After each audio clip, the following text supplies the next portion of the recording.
டயர்டா இருக்குங்களா? வெயில் அடிக்கிட்டு வச்சா. ஏய் நித்யா, என்ன மாமா என்னடி பண்ணி வச்சிருக்க? ஏன் மாமா வீட்ல உனக்கு ஒரு சொந்தக்காரன் வந்தானா எதலடி உட்கார வைப்ப? சேர்ல 3 சேர் வேணும், ஒரு ஊஞ்சல் வேணும். அதான் இருக்குல்ல, ஒரு சேர் 2 3 4 சேர் வச்சிருக்கேனே, அப்புறம் என்ன? எல்லாம் வாங்கி தாண்டி வச்சிருக்கீங்க. அதுல என்ன போட்டு வச்சிருக்க பாரு. என்ன போட்டு வச்சிருக்கேன்? இங்க பாரு, இதுல துணி இருக்குக்கா. இது ஃபுல்லா துணி போட்டு வச்சிருக்க. இது ஊஞ்சல். மனுஷன் வெளியே போயிட்டு வந்தா சரி ஃப்ரீயா ஹாயா உட்காந்து கொஞ்சம் நேரம் ரிலாக்ஸ் பண்ணலான்னு பார்த்தா இதுல துணி போட்டு வச்சிருக்க. இது என்னது? சரி, அது மழை பெஞ்சிச்சுல மாமா. ஒரு நாள் மழைக்காடி இந்த போத்து. ஆமா, அப்புறம் அதை மடிச்சு எடுத்து வைக்க வேணாமா? நல்லா காஞ்சாதானே எடுத்து வைக்க முடியும். சரி, அது சரி. இது என்னது? அது முந்தா நேத்து துணி. இதுக்கு முன்னாடி என்கிட்ட என்ன சொன்ன? அதுக்கு முன்னா துணின்னு சொன்னேன். சரி, எதுக்கு இந்த துணியெல்லாம் வச்சிருக்கீங்க? நான் வந்து 2 டப்பா வாங்கிட்டு எல்லாம் வச்சிருவேன். அதுலயும் துணி இருக்கு மாமா. அதுலயும் துணி இருக்கு. ஆமா, நிறைய துணி ஆகுது இல்ல. பீரோ வச்சிருக்க, 2 டப்பா பெருசு பெருசா வாங்கி வச்சுக்கிற 2000 ரூபாய்க்கு. அப்படி இருந்தா உனக்கு வந்து இந்த துணியை வைக்க முடியும். நமக்கெல்லாம் எவ்வளவுதான் பீரோ இருந்தாலும் துணி வந்து சேர்ல வைக்கிறதே ஒரு இது வெயிட்ல பரப்பி வச்சிருக்கீங்க. காய்கறி வேண்டியது வந்து எவ்வளவு நேரண்டி ஆகுது?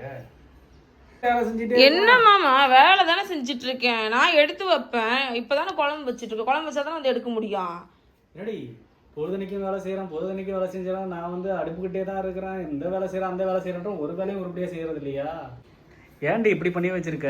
என்ன மாமா, ஒரு நாள் வந்து எட்டி பாக்குறதுக்கே எதுக்குன்னா, இது எல்லாமே நான் தானே கிளீன் பண்ணணும். காலையில இருந்து நீங்க கிளம்பி வெளியில போயிட்டு திரும்பி வீட்டுக்கு வர வரைக்கும் எவ்வளவு வேலை செய்யறேன். சரி, திடீர்னு ஒரு சொந்தக்காரன் வரான்ல, அவங்க வராங்கன்னு போன் பண்ணிட்டு வந்தாங்கன்னா ஒரு 1/2 மணி நேரத்துல சிட்டா பிறந்து எல்லாத்தையும் கிளியர் பண்ணி. இந்த காலத்து பொம்பளைங்களுக்கு நல்லா வசதியா போச்சு.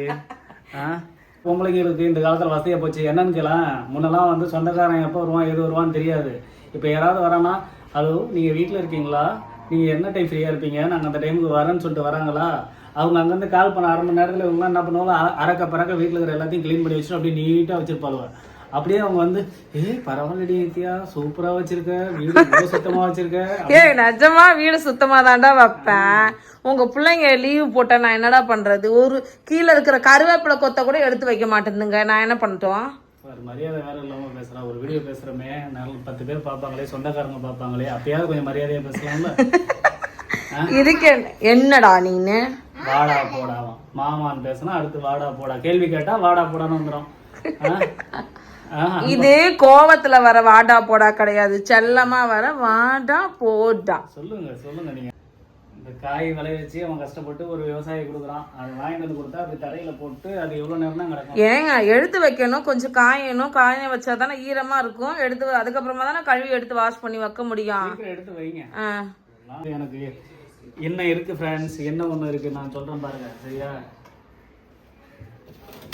இந்த டப்பா வாங்கி கொடுத்தா நான் எல்லாத்தையும் இதில் போட்டு பத்திரமா வச்சிருவேன்னு. இந்த டப்பா பார்த்தா எப்பயும் காலியாக தான் இருக்கும். வாங்கிட்டு அந்த கவரில் அப்படியே தூக்கி எல்லாத்தையும் கவர்லேயே வச்சு. சரி போதும். என்னோட பெருமையை வந்து நீங்க ரொம்ப புகழாதீங்க. கவரு இது எதுக்குதான் அப்புறம் இது மாதிரி நான் வந்து 3 டப்பா கீழே விழுந்துருச்சுடா. ஒரு டப்பா வந்து 300 ரூபா. சரி போதும்பா. ஏன்பா பெருமையா பேசுனீங்கன்னா அவங்க என்ன இந்த பையன் இப்படி பொண்டாட்டிய புகழ்ந்துட்டே இருக்கான்னு சொல்ல மாட்டாங்களா? உங்க வீட்டுல எப்படின்னு சொல்லுங்க நண்பா. செஞ்சுட்டு தானே இருக்கேன். எவ்வளவு வேலை எடுத்து வைக்கணும், கிச்சன்ல சமைக்கணும், பசங்களுக்கு கொடுக்கணும். ஒரு நாள் வீட்டுல இருக்கிறதுக்கு இவங்களெல்லாம் கூத்த பாத்தீங்களா என்னென்ன வேலை எல்லாம் பண்றாங்கன்னு. வேலைக்கு இல்லைங்க, ஒரு நாள்லாம் இல்ல, வேலைக்கு போயிட்டு வரீங்க, வரும்போது இந்த மாதிரி இருந்தா டென்ஷன் ஆகதான் செய்யும். என்ன பண்ண, நம்ம சேர்ந்து எடுத்து வைப்போம். சேர்ந்து இப்போ இதுலயும் எல்லா வேலையும் வாங்கிப்பாங்க. எல்லா வேலையும் வாங்கிட்டு கடைசியில நீ என்ன எனக்கு செஞ்ச, நீ எனக்கு என்ன ஹெல்ப் பண்ண, காய்கறி கட் பண்ணி கொடுக்கறதுல இருந்து சப்பாத்தி மாவு. இன்னைக்கு நிஜமாலுமே லேட் ஆயிடுச்சுங்க. நிஜமா சமைக்கிறது கொஞ்சம் லேட் ஆயிடுச்சு தான். என்ன பண்றது, அதுக்கு வந்து ஹெல்ப் பண்ணதான் முடியும். ஹெல்ப் பண்ணணும்ல. யோசிச்சு பாருங்க ஃப்ரெண்ட்ஸ். பாருங்க, அவெல்லாம் ஒண்ணுமே செய்ய மாட்டான், ஒரு வேலையும் எடுத்து கூட வைக்க மாட்டான் என் பையன். அப்புறம் இவரை தான் நான் வேலை வாங்க, அப்புறம் இவரை வேலை வாங்கும்போது எனக்கு திட்டுவாங்க. நீங்களே சொல்லுங்க, குடும்பத்துல எல்லாருமே தானே வேலை செய்யணும், ஒருத்தர் மட்டுமா வேலை செய்யணும்? ஒன்றும் பண்ண முடியாது, ஒன்றும் பண்றதுக்கு இல்லை, பேக்கப் பண்ற வேண்டியதுதான். உங்களுக்கே தெரியும் எல்லார் வீட்லயும் இது நடக்கிறது தானே ஃப்ரெண்ட்ஸ். என்ன பண்ணுவோம், நம்ம சேர்ல துணி காயல. சப்போஸ் மழை பெஞ்சிட்டு இருந்துச்சு, நல்ல மழை பெஞ்சது, நான் பார்த்தீங்கன்னா சரியா துணி துவைக்கவே இல்லை. ஸோ நான் என்ன பண்ணேன், காய வச்சேன். அப்போ அடுத்தடுத்து துணி இருக்கும்போது பிள்ளைங்க ஸ்கூல் போயிட்டு வருவாங்க, அவங்களுக்கு ரெகுலராக கொடுக்கணும்ல துணியை. என்ன பண்ண முடியும்? ஐயோ அப்படி சொல்லிட்டு சேர்லேயே போட்டோம்னா நல்லா உணர்ந்து நல்லா காஞ்சி வெயில் அடிக்கும் போது நல்லா ஒரு டைம் காய வச்சு எடுத்து அதுக்கப்புறம் பீரோக்குள்ளே மடித்து வச்சிடலாம் தானே எடுத்து வைக்கிறேன். இன்னமும் பாருங்க மேகமூட்டமாக தான் இருக்குது. எப்போ மழை வரும்னு நமக்கே தெரியாது. ஒழுங்காக வெயிலே அடிக்கவே இல்லை. அதுக்கு என்னென்ன பேச்சு பேசுகிறாங்க பாருங்கள். சேர் எதுக்கு, ஊஞ்சல் எதுக்கு, ஃப்ரிட்ஜ் எதுக்கு, வாஷிங் மிஷின் எதுக்குன்னு வார் இவர். எண்ணெயெல்லாம் குறை சொல்லணுன்னா வாயில் நல்லா வரும் 100 200 300 தடவை கூட சொல்லிக்கிட்டே இருப்பார் ஃப்ரெண்ட்ஸ். இதே மாதிரி உங்கள் வீட்லேயும் சேரில் துணி போடுவீங்களா, ஊஞ்சலில் துணி போடுவீங்களா, இல்லை எங்கே துணி காயம் போடுவீங்க, இதெல்லாமே இருந்ததுன்னா கமெண்ட் பாக்ஸில் வந்து மறக்காமல் கமெண்ட் பண்ணுங்கள். Okay, thank you so much. Tata bye. இந்த வீடியோ பிடிச்சிருந்தா மறக்காமல் லைக் பண்ணுங்கள், கமெண்ட் பண்ணுங்கள், ஷேர் பண்ணுங்கள். இதே மாதிரி நிறைய வீடியோ கொடுக்குறோம்.